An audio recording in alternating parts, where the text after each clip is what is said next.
Olá pessoal, eu sou Oliveira, secretário da ANESE, acumulando o cargo de vice-presidente da ANESE e venho fazer esse vídeo aí, pessoal, com relação a uma audiência pública que ocorreu no dia 8, agora de outubro, hoje são dia 22 de outubro, né? Essa audiência ela ocorreu por pedido da APRAFA, Associação das Praças, né, das Forças Armadas, e esse vídeo ele foi feito após vários pedidos de associados que queriam a opinião da ANESE com relação a alguns acontecimentos e explanações das autoridades nesta audiência, né? E antes de mais nada, eu já vou logo passando para vocês que esse vídeo ele foi feito com autorização do meu chefe, né, o Lacerda, que é o presidente. Eu não vou contra ele nas determinações, né? O nome disso é hierarquia, a gente não pode passar por cima, está previsto em estatuto. Então, mas a gente não tem problemas, que a gente se entende bem. Então, pessoal, nesse vídeo eu vou estar passando para vocês a opinião da ANESE com relação à explanação das autoridades. Não vou tecer nenhum tipo de comentário com relação às outras pessoas que apareceram no vídeo. Vou me ater somente às declarações da AGU e do brigadeiro que lá esteve representando o comando da aeronáutica. Algumas pessoas perguntaram, por que a ANESE não foi? Bom, a ANESE não foi, primeiro, porque não foi convidada. Em segundo lugar, mesmo que fosse convidada, eu não tenho certeza se a ANESE ia. Estou falando como pessoa jurídica. Não tenho certeza se a ANESE iria, porque a primeira audiência a gente não viu frutos na primeira audiência e até o momento não acreditamos que vá acontecer alguma coisa depois dessa segunda audiência. É a nossa opinião, podemos mudar essa opinião, obviamente, né? Mas pelo menos é o que a gente pensa agora. Então, pessoal, o que eu vou fazer? Eu separei o trecho principal, né, da audiência, né, as falas principais, tanto da AGU, na pessoa do advogado-geral substituto, doutor Fernando, e do brigadeiro, que eu esqueci o nome dele lá, também não me interessa. Então, essas opiniões elas vão ser colocadas e a ANESE vai participar dessa reunião como se fosse virtualmente. Eu vou fazer de conta que eu estou lá e vou estar passando para o brigadeiro, como também para o advogado substituto, o que a ANESE tem pesquisado e tem passado para nossos advogados. O que eu vou estar colocando também nesse vídeo não vai ser utilizado nas nossas novas ações, apesar de serem coisas novas. A ANESE tem se fechado com relação a estar passando novidades para os associados, mas não é por mal, não.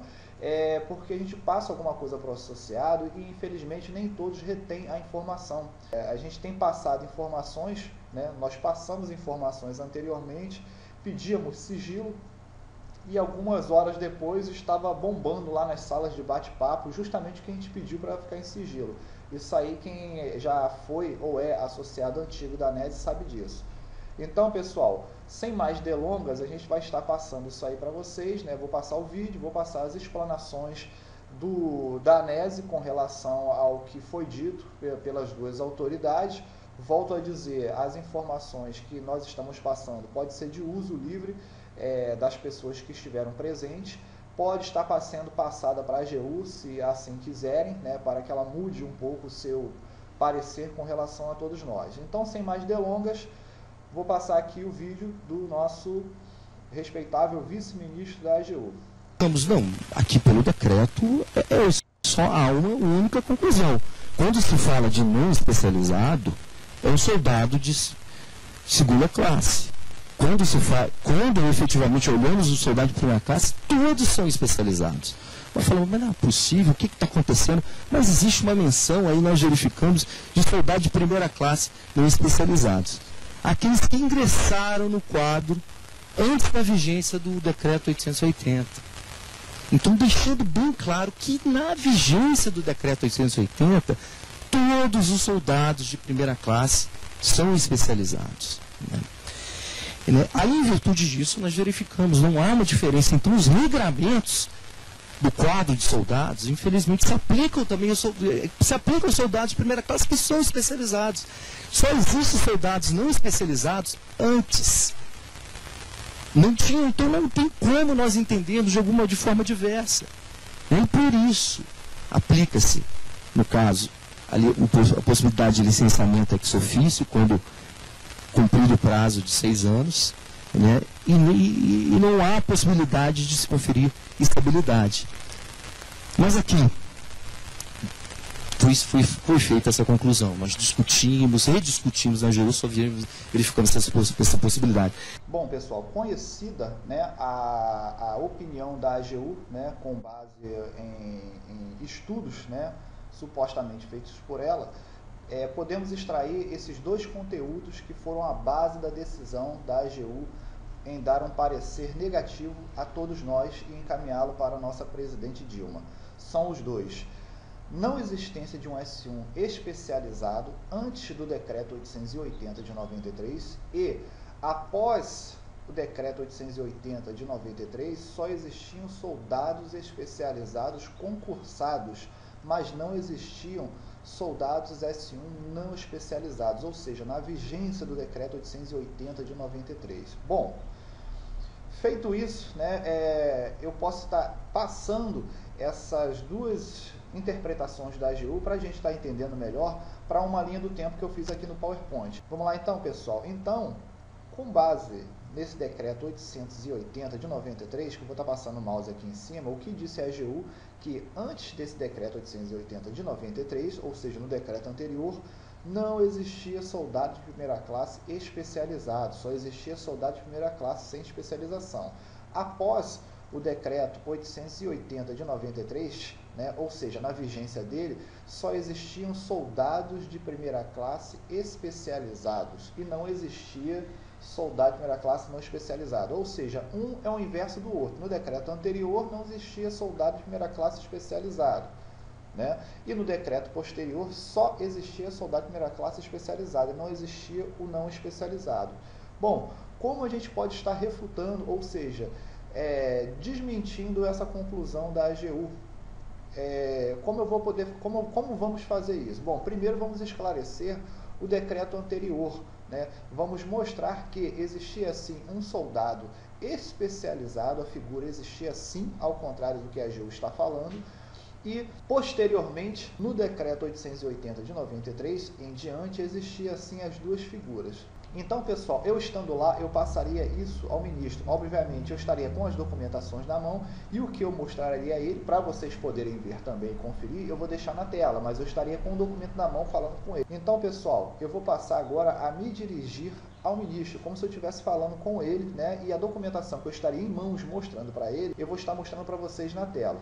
Senhor advogado substituto da AGU, eu sinto informar o senhor que o senhor está equivocado com relação à não existência de um soldado especializado antes do decreto 880 de 93. Ao contrário do que o senhor diz, a gente pode analisar o seguinte: primeira coisa, ao ingressar no quadro ou grupamento, a praça será classificada numa especialidade prevista na TNE, exceto quanto ao QSD, que é o quadro de soldados, inicialmente considerada não especializada, ou seja, daqui o senhor, ministro, o senhor já vê que tem soldado não especializado. No próximo slide, a gente vê nesse mesmo decreto, que é anterior ao 880, o artigo 38, que diz: no QSD, a especialização dar-se-á após a conclusão com aproveitamento no curso de formação de soldados. Como é que não existia especialização, excelência? Existia sim, o decreto fala, e a especialização ela era dada no curso de formação. Com o decreto 880 de 93, a especialização ela saiu do rol, né, das matérias do curso de formação de soldado e passou a integrar o novo curso, que era o curso de especialização de soldados. Porém, ela existia sim no decreto 92557 de 86. Os outros artigos confirmam isso. O parágrafo 1º diz o seguinte, excelência: o CFSD engloba a instrução militar inicial e a seleção, orientação e preparo especializado para as diferentes atribuições nas fileiras. O parágrafo 2º diz: o aproveitamento no CFSD é básico para a permanência nas fileiras após a conclusão do tempo de serviço militar inicial e para a promoção a soldado de primeira classe. E o artigo 40 diz: os conhecimentos especializados do QSD previstos na PEE respectivo determinam as especialidades que são denominadas especialidades auxiliares. Pô, excelência, como o senhor e mais um grupo de advogados que são, na minha opinião, por trabalhar na AGU, são advogados top de linha, concluem que não há um soldado especializado antes do decreto 880 de 93, se a própria lei vai contra a opinião dos senhores. Dando continuidade à prova de que existia sim um soldado especializado no decreto anterior ao decreto 880, eu vou passar ao próximo slide. É o artigo 43, que dizia o período de permanência desses militares na força. E o inciso 3º dizia, os soldados considerados especializados com CFSD, não possuidores de curso de formação de cabo, podem obter renovação de tempo de serviço até o limite máximo de 4 anos no efetivo serviço.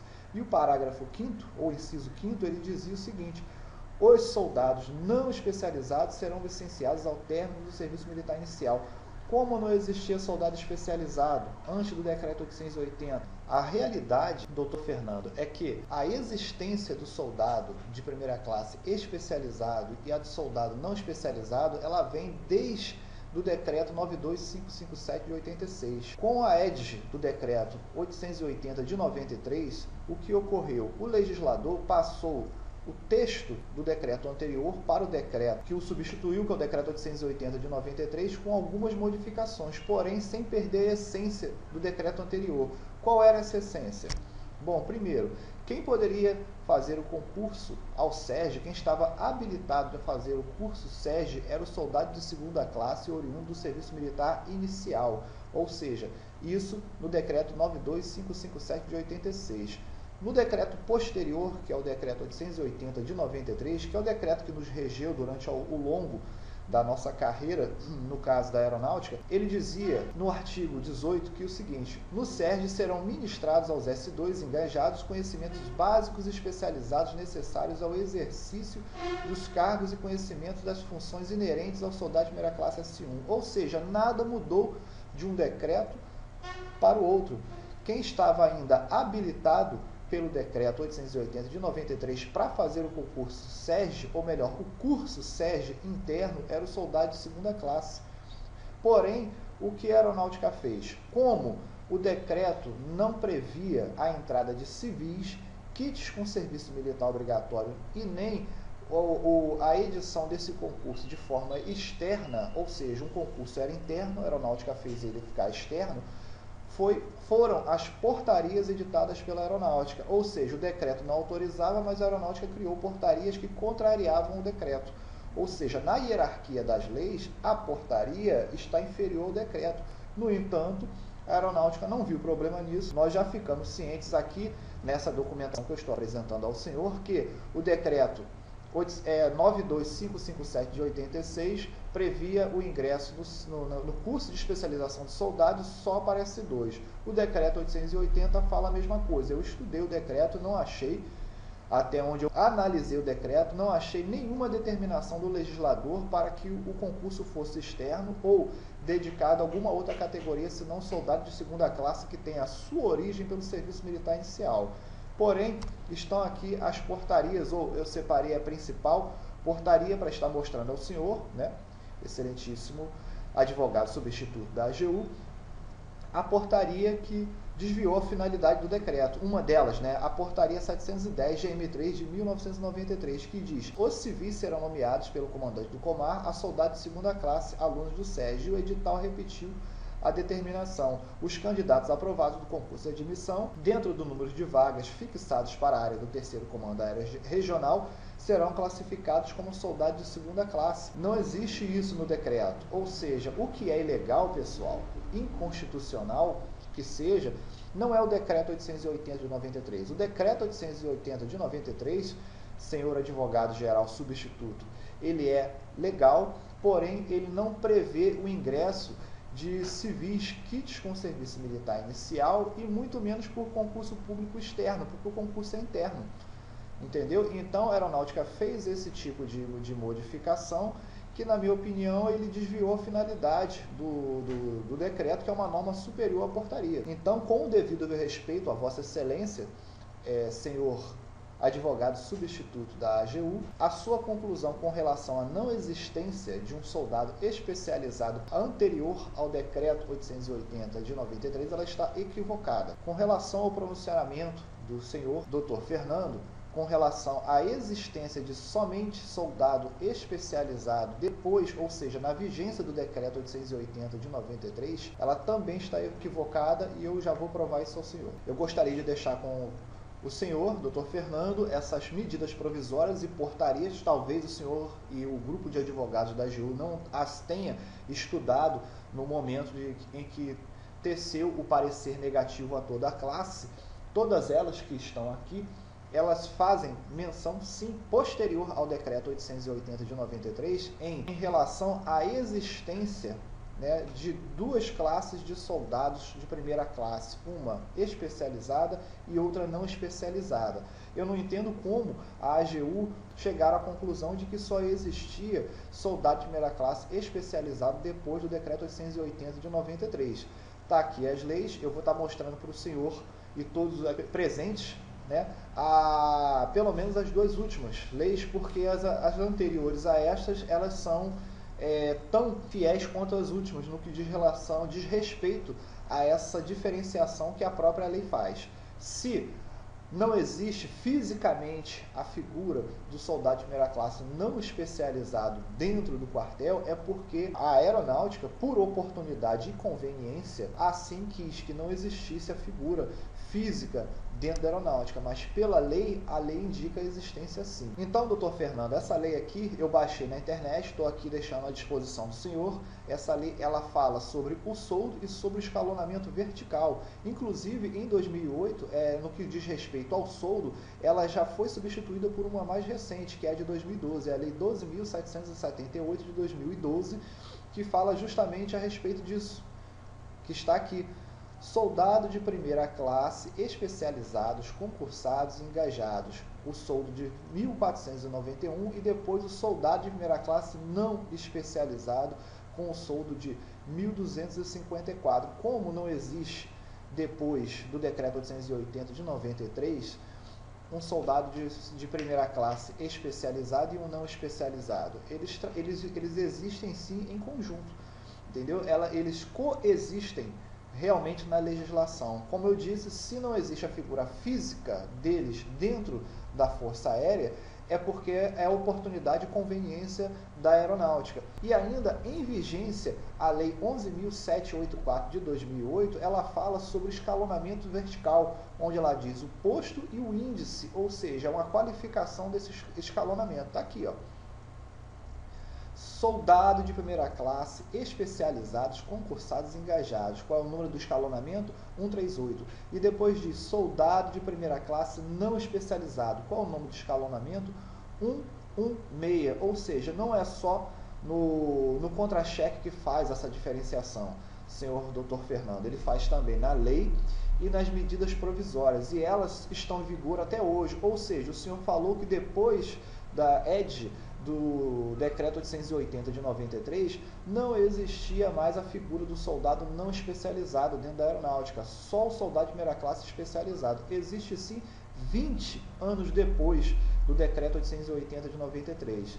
Então, essa declaração que o senhor fez, ela também está errada, dessa não existência depois do decreto 880 de 93. Com base nessa conclusão da AGU, que foi vital para o parecer negativo que foi levado ao presidente Gilman, nós fomos prejudicados. Eu aconselho o senhor a estar dando uma olhada nessas documentações que eu trouxe e considerar o fato de a aeronáutica estar, por oportunidade e conveniência, não formando soldados de primeira classe não especializados, porque ela sabe que se existir essa classe, a lei que foi empregada a nós, ela é mais viável para essa outra classe e não para nós. Uma coisa é a existência do cargo, outra coisa é a não existência de ninguém investido nele. O cargo existe sim. Então, doutor Fernando, finalizando a contestação às explanações do senhor, o que eu tenho a dizer, a realidade da linha do tempo, contrária àquela anterior, é a seguinte: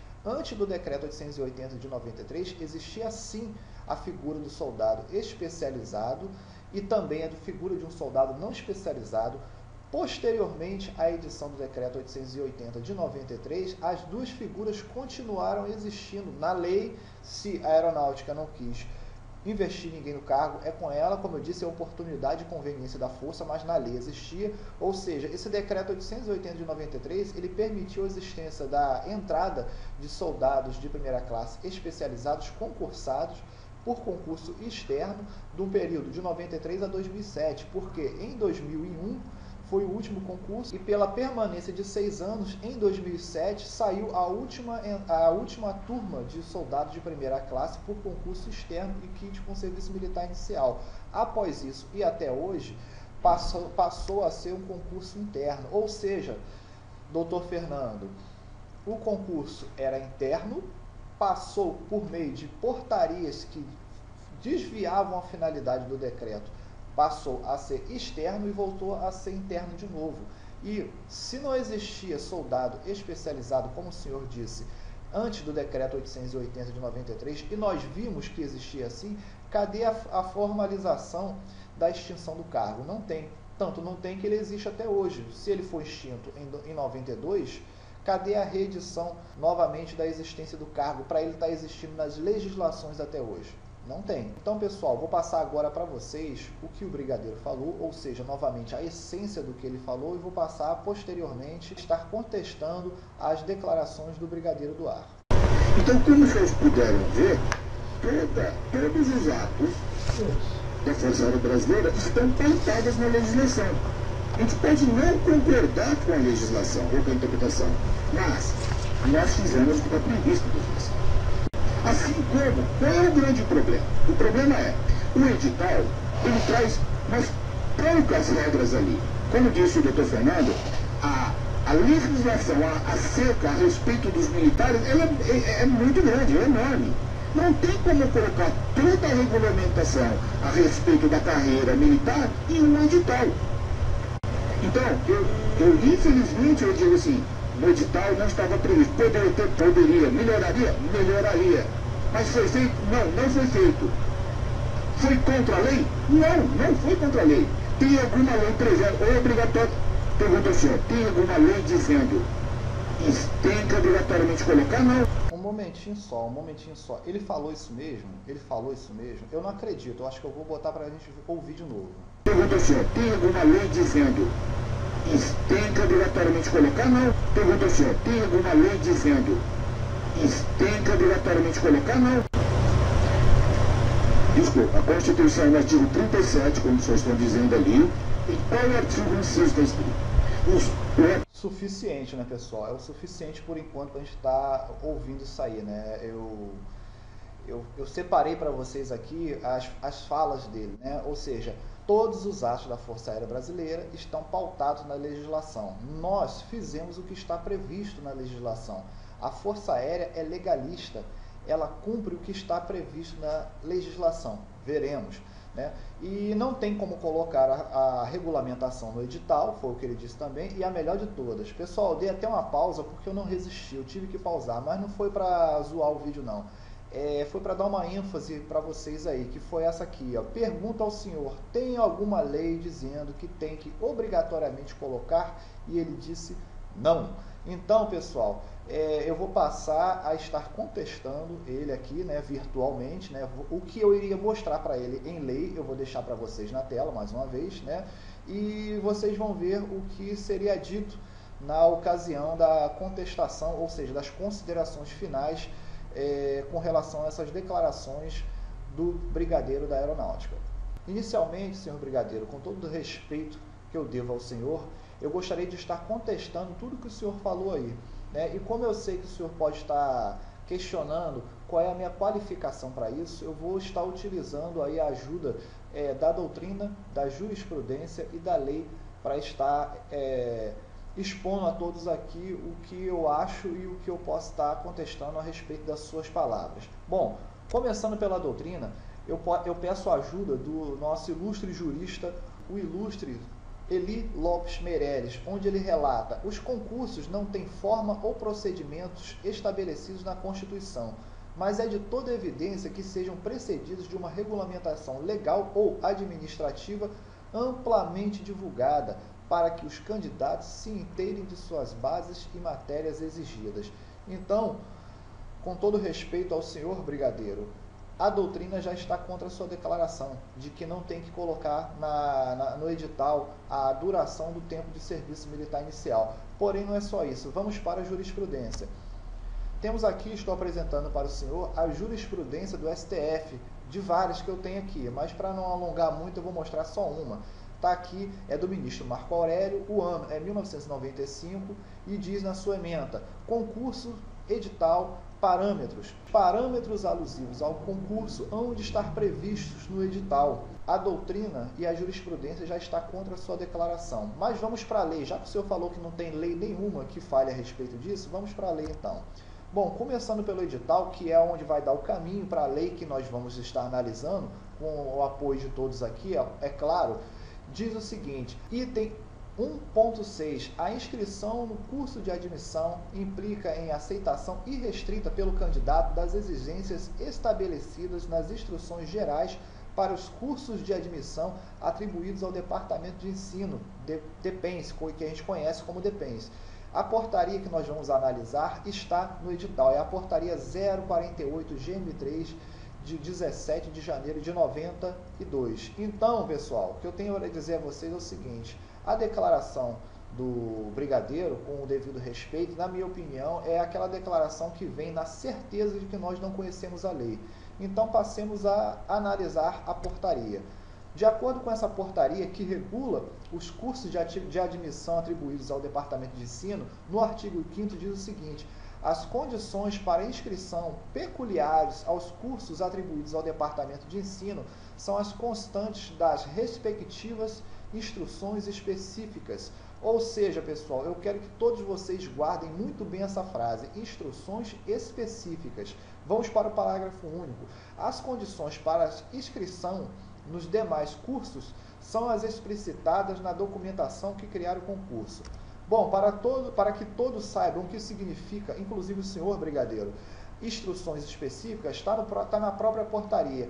Para efeitos dessas instruções, tem os termos e expressões a seguir, tem as seguintes definições: instruções específicas, documento elaborado pela organização responsável pelo concurso, aprovado pelo Departamento de Ensino, que contém as informações detalhadas de interesse dos candidatos aos quais é distribuído. Ou seja, essa declaração de que a legislação é muito ampla e não cabe no edital, ela não cola, senhor brigadeiro, pelo seguinte: o edital poderia ser uma enciclopédia, a lei manda que se coloque. A lei que o senhor falou que não existe, a lei manda que se coloque. E a gente não precisava de muita coisa, nós precisávamos de uma palavra no edital, que é a palavra temporários. Se essa palavra temporários estivesse no edital e na publicidade que foi feita no curso, praticamente ninguém faria o curso. O curso levado para o público externo seria um fracasso, porque ninguém ia abandonar cargos públicos, que muita gente era PM e bombeiro, e largou a profissão para fazer o curso. Mas não para por aí não, senhor brigadeiro. Já que o senhor falou que não existe lei, eu cito também o decreto 57654 de 66. Esse o senhor conhece, que é o regulamento da Lei de Serviço Militar, onde no seu artigo 23 fala: a duração de tempo de prestação de outras formas e fases do serviço militar será fixada nos atos que determinarem as convocações, aceitarem voluntários e concederem prorrogação de tempo de serviço com base neste regulamento ou em legislação especial. Ou seja, o texto diz será fixado, senhor brigadeiro. Ele não diz poderá ser fixado, porque se dissesse poderá ser fixado, ele deixaria margem ao comando de colocar ou não a temporariedade. Porém, ele diz será fixado. E para que não reste dúvida sobre o que é essa outra forma e fase do serviço militar, eu vou estar passando para o senhor aí e para todos que estão aqui presentes. O serviço militar, além do inicial, previsto no artigo 7 deste regulamento, abrange outras formas e fases consequentes de convocações posteriores e de aceitação de voluntários e prorrogação de tempo de serviço. Qual é essa outra forma e fase, além do serviço militar previsto no artigo 7º? O serviço militar, brigadeiro, previsto no artigo 7º é o serviço militar inicial. O senhor quer conferir? Está aqui para o senhor. decreto 57654 de 66, que diz, qual é o artigo 7º? O serviço militar inicial será prestado por classes constituídas de brasileiros nascidos entre 31 de janeiro e 31 de dezembro do ano que completarem 18 anos. Ou seja, se a duração de tempo de serviço para a prestação de outras formas e fases do serviço militar será fixada nos atos que determinarem as convocações, quais são as outras formas e fases? São as que não são previstas no serviço militar inicial. É a nossa. Tudo que não é previsto no serviço militar inicial é outra forma e fase. Então, a duração do serviço, do tempo de prestação de serviço, ela tinha sim que estar prevista em edital, não importa se o edital seria uma enciclopédia ou não, era da obrigação da organização do concurso colocar informações fiéis e não deixar que todo mundo caísse em erro. Mas esse erro gerou direitos, que é um direito adquirido de boa fé, que ninguém aqui fez concurso com intenção de sair da força. Se não foi dada a informação, a culpa é de vocês. E para não deixar margem de dúvida, senhor brigadeiro, temos aqui a revista Aerovisão. Lembra que a legislação que eu apresentei para o senhor agora, ela dizia que a publicidade com relação ao tempo, ela tinha que estar prevista na legislação e na documentação que criar o concurso? Está aqui. Qual é a documentação que cria o concurso? A publicidade, a lei e o edital. Então, temos aqui a revista Aerovisão, que eu vou passar para o senhor, que diz o seguinte, tá ali, ó, qual é a dificuldade, curso de especialização de soldados, qual é a dificuldade de colocar uma palavra? Todos nós não queríamos a legislação toda, queríamos ser avisados, senhor brigadeiro, com honestidade por parte da aeronáutica, que o concurso seria ou não de militares temporários. Como o senhor vai falar que não tem condição? Ué, tá aqui, ó, o edital de oficial temporário, tá dizendo aqui temporário. Qual é a dificuldade? A inclusão de uma palavra logo ao lado, temporário, e a não inclusão do outro. Vocês induziram nós a erro. E está aqui também o edital. Lembra que eu falei aqui no edital, e está lá na lei, que o senhor falou que não existe, instrução específicas. O que eram as instruções específicas, pessoal? Instruções específicas eram informações detalhadas de interesse do candidato. Ou seja, essas instruções específicas, elas estavam no caput do nosso edital. Tá ali, ó, instruções específicas, e nada está sendo dito sobre temporariedade. Ah, mas o senhor vai dizer, como o senhor falou antes, que não poderia, a legislação é muito grande. Tudo bem. Então vamos para o edital de oficial temporário. Tá aqui, ó, oficial temporário. Vamos lá no caput também, ó, instruções específicas para o curso de admissão e estágio de adaptação de oficiais temporários da aeronáutica. Como não pode? É a inserção de uma palavra, senhor brigadeiro. Como não pode? Como não pode também a AGU, doutor Fernando? Pode sim, está aqui, ó. Se foi por incompetência ou falta de interesse do senhor estar colocando no edital, aí já a conversa já é outra. Vamos procurar aqui onde está temporário? Está aqui, ó. Temporários. Vamos procurar aqui mais uma vez. Tem onde está escrito temporários. Está aqui de novo, ó. Temporários. Está aqui de novo, ó, temporariamente. Vamos para a próxima página? Não vou botar todas não, tá? Está aqui, ó, temporários, bem grandão aqui, temporários. Aqui de novo, temporários.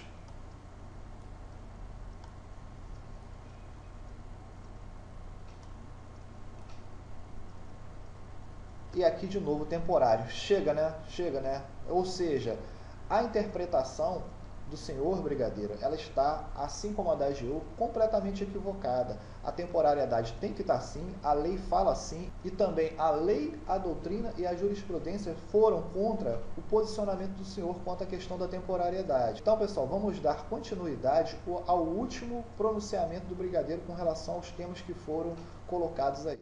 Alguém perguntou, brigadeiro, aonde está previsto o FE especializado que eu era? Ele quer uma resposta que não existe. Foi a mesma pergunta que fizeram aqui. Em qual quadro está o F1 especializado? Ué, a resposta é a mesma. Não existe um quadro de F1 especializado. Existe um quadro de disputado, que é constituir F2 e F1. Não tem como. Brigadeiro, aonde está? Não está. Alguém perguntou ali atrás, não sei exatamente, não me recordo exatamente quem foi, em qual legislação está? Não está em legislação nenhuma. Bom, pessoal, essa última declaração eu tenho até que concordar com ele. Realmente não está em legislação nenhuma. Mas por que não está em legislação nenhuma? Porque a Aeronáutica não se preocupou quando criou uma portaria para passar por cima da determinação do edital, onde ele inseriria no decreto, né, ou seja, no grupo que é regido pelo decreto, pessoas que não estavam previstas por ele. Então, quando criou-se essa portaria e viram que não iriam e que iriam colocar pessoas que não eram previstas pelo decreto, eles teriam que criar uma legislação ou que sejam decretos auxiliares para estar regendo esse grupo novo que entrou totalmente fora das qualificações previstas no decreto 880 de 93. Ou seja, como não foi criado, né, como não foi criada uma legislação paralela para militares que ingressaram fora das qualificações previstas pelo regulamento, realmente não existe legislação nenhuma. Se você somar o fato de não existir legislação nenhuma ao outro fato de a aeronáutica, por conveniência e oportunidade, não ter permanecido com a graduação de soldado de primeira classe não especializado, a lei do decreto 880 ela ficou sem ninguém ao qual ela regesse e só sobrou o soldado especializado. Então, pessoal, essa declaração ela também está errada com relação a tudo que o brigadeiro veio a passar para nós. Então, eu finalizo as considerações da ANESE com relação à audiência pública, né? Agradeço a todos e queria estar passando, só para finalizar isso aí, a declaração da nossa presidente da República, Dilma, em um evento que aconteceu na ONU, que foi registrada pela revista Veja. Tá aqui, pessoal, a voz do Brasil na ONU. A declaração da Dilma foi dita em 28 de setembro de 2011 pela revista Veja e no discurso ela falou o seguinte: fui muito clara desde o discurso de posse em janeiro, quando afirmei que o meu governo não terá compromisso com o erro, com o desvio e com o mal feito. Senhores, aqui presente nessa audiência pública, senhor advogado-geral substituto da União e senhor brigadeiro e os representantes que estão sentados à mesa e os que acompanham aqui atrás, a condição ela se encaixa como uma luva para todos nós. Nós somos vítimas do erro, do desvio e do mal feito. Com essas declarações, eu encerro o posicionamento da ANESE com relação às declarações da AGU e do brigadeiro do ar que aqui estiveram presentes. Eu agradeço a todos a atenção e a paciência de estar vendo esse vídeo e fiquem todos na paz do Senhor.